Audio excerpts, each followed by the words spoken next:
Welcome back नाजरीन हम बात कर रहे थे रेस्क्यू इस पूरे सिचुएशन को। आइंदा भी सर्दियों का मौसम में आग लगने के वाक़यात बढ़ते हैं। इस वक्त टेलीफोन लाइन पे हमारे साथ मौजूद हैं director rescue 112 Sindh doctor Abid Sheikh sahab. बहुत शुक्रिया सर टेलीफोन लाइन पे हमें ज्वाइन करने के लिए। जानना ये चाह रहे हैं, पहले थोड़ा सा बता दें कि कितनी गाड़ियों ने काम किया, रेस्क्यू किस तरह किया गया, क्या मुश्किलात का सामना करना पड़ा। ओवर टू यू आबिद साहब। जी बहुत शुक्रिया मुझे प्रोग्राम में लेने का। आज दोबारा अगेन एक अनफॉर्चुनेट इंसिडेंट हुआ है और इसमें ओवरऑल आपने देखा कि कंबाइंड रेस्पॉन्स था। उसमें Sindh emergency rescue service, government of Sindh ने भी रेस्पॉन्स किया, हमारे रेस्क्यूअर्स ने रेस्पॉन्स किया, केएमसी का पूरा जो फायर डिपार्टमेंट है उन्होंने रेस्पॉन्स किया और रेस्क्यू 1112 की एम्बुलेंस भी वहाँ पर डिप्लॉय हुई। तो ओवरऑल कंबाइंड रेस्पॉन्स था और यही आपने देखा है कराची में खुदा न खास्ता कोई इंसिडेंट इस वक्त होता है, पहले तो नहीं होना चाहिए, उसके प्रिकॉशनरी मेजर्स लेने चाहिए, पहले जो सेफ्टी के प्रोटोकॉल्स उसको फॉलो करना चाहिए। लेकिन जब इंसिडेंट हो रहे हैं तो अब आपको रेस्पॉन्स भी टाइम भी नजर आ रहा है। जहाँ तक कितनी गाड़ियों ने वहाँ पर रेस्पॉन्स किया, तो इस वक्त जब इनिशियली कॉल आई थी उसके बाद तकरीबन 8 के करीब फायर टेंडर थे जिन्होंने वहाँ पर काम स्टार्ट किया था और उसके बाद स्नॉर्कल केएमसी को कॉल की गई थी, स्नॉर्कल मंगवाई गई थी, 2 स्नॉर्कल्स थी, पाकिस्तान नेवी की फायर टेंडर्स थे उन्होंने पार्टिसिपेट किया, उनकी स्नॉर्कल ने पार्टिसिपेट किया, रेस्क्यू 1112 की 25 के करीब एम्बुलेंस वहाँ पर डिप्लॉयड थी। तो ओवरऑल जो सिचुएशन थी वहाँ पर जो है वो कंबाइंड रेस्पॉन्स था और टाइम भी। आबिद साहब ये बताइएगा कितने लोग इस फ्लैट के अंदर मौजूद थे, कितने दुकानदार थे, कितने लोगों को शिफ्ट किया गया अस्पताल और दीगर सेफ मुकामात पर? देखें जब हमें कॉल आई थी वो तकरीबन कोई 5:45 की कॉल थी। आग ज़ाहिर बात उससे पहले लगी थी और उस टाइम पीरियड में क्योंकि जो इंटेंसिटी थी 3rd कैटेगरी की आग थी और उसकी इंटेंसिटी बहुत ज़्यादा थी, लोगों को इवैक्यूएशन कराना शुरू कर दिया था। रेस्क्यू टीम जैसे ही पहुंची, ऊपर जो मंजिलें थी, जो रेजिडेंशियल 4 फ्लोर्स थे, वहाँ से लोगों को इवैक्यूएशन कराना शुरू कर दी।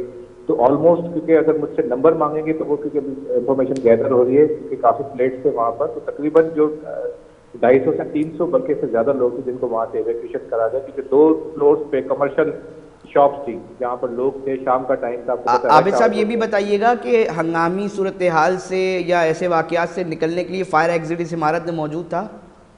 देखें छोटी सी बिल्डिंग थी और फायर क्योंकि ये प्रॉब्लम्स अभी तक हैं और इस तरह की कोई भी, मैं दोबारा यही जवाब दूंगा कि इस वक्त हमें कोई ऐसी चीज़ हमें नहीं मिली और ये कल जाकर जब प्रॉपर एक्सेस मिल जाएगी और इसके इन्वेस्टिगेशन। अच्छा थोड़ा सा इसके ऊपर भी, हाँ आबिद साहब थोड़ा सा इसके ऊपर भी बताइएगा क्योंकि देखिए ना रेस्क्यू मींस के रेस्क्यू करना है, आप उसके डायरेक्टर हैं और लोग भी ये एक्सपेक्ट करेंगे आपसे कि तमाम, जिस तरह में माजी में हमारी मुलाकातें हुई हैं तो बताया जा रहा था कि ये जो रेस्क्यू 1112 है ये सिर्फ एम्बुलेंसेज नहीं होंगी बल्कि इसके साथ हम अटैच करेंगे तमाम फायर ब्रिगेड के महकमे के को भी और दीगर जो एम्बुलेंसेज और दीगर NGOs हैं जो एम्बुलेंसेज इस्तेमाल करते हैं उनको। तो अब तक आपके पास क्या है, थोड़ा हम ये जानना चाह रहे हैं क्योंकि अभी भी एक कन्फ्यूजन है कि फायर ब्रिगेड आपके पास मुकम्मल तौर पे नहीं है। देखिए मैं ये आपकी कन्फ्यूजन अभी दूर कर देता हूँ। देखिए सिंध इमरजेंसी रेस्क्यू सर्विस का जो मेन मैंडेट है वो इमरजेंसी रेस्पॉन्स है और उसके अंदर हमारे पास मल्टीपल एक्सपर्टीज हैं जो हम प्रोवाइड कर रहे हैं। इस वक्त हम लोग फायर फाइटर्स भी हैं, फायर ब्रिगेड्स भी हैं जो रेस्पॉन्स दे रही हैं, केएमसी के साथ रेस्पॉन्स दे रही हैं, उसके साथ हमारे पास एम्बुलेंस सर्विस भी है, रेस्क्यू 1112 की, उसके साथ हमारे पास वाटर रेस्क्यू सर्विस हम प्रोवाइड कर रहे हैं, उसके साथ अर्बन सर्च एंड रेस्क्यू का पूरा कंपोनेंट हमने यहाँ पर एक्टिवेट किया हुआ है। पूरी टीम हमारी ट्रेन होकर आई है, फुली इक्विप्ड और फुली हमारे पास जो इस वक्त जो मैं मशीनरी कहूँगा तो एडवांस लेवल की मशीनरी है, तो हम लोग इस वक्त काम कर रहे हैं। लेकिन हमें 1 साल हुआ है इस वक्त पूरी सर्विस को इस्टेब्लिश किए हुए, आहिस्ता आहिस्ता हम बिल्कुल स्ट्रेंथन कर रहे हैं सारी चीज़ों को।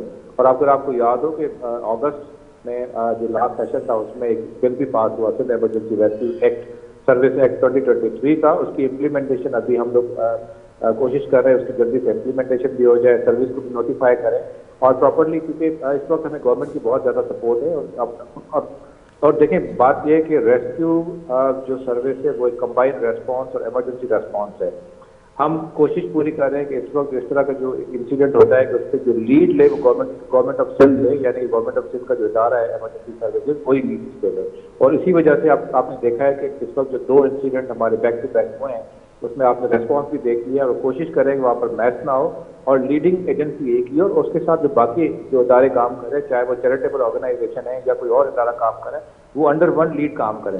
اسی سے بہتری بھی آ سکتی ہے, ون کمانڈ کے اندر آئیں گے تو کام بھی ہوگا اچھی طریقے سے. اچھا تھوڑا سا یہ بتائیے گا, دیکھیے عالمی قوانین کے مطابق ہم یہ جانتے ہیں کہ بتایا جاتا ہے کہ جی 1 لاکھ کی آبادی ہو نا تو اس کے اوپر ایک فائر اسٹیشن ہو. کراچی کی آبادی آپ کو پتہ ہے کہ کتنی بے ہنگم و کتنی بڑی ہے, اس پہ صرف 30 فائر اسٹیشن موجود ہیں. آپ نہیں سمجھتے کہ یہ کم ہے, اس پہ زیادہ ہونا چاہیے, اور اس پہ کیا پوائنٹ آف ویو ہے آپ کا؟ دیکھیں میں نے آپ کو پہلے بھی بتایا کہ جس طرح کی پاپولیشن ہے اس میں بالکل آپ کی بات صحیح ہے, لیکن اس کو اسٹرینتھن کیا جا رہا ہے.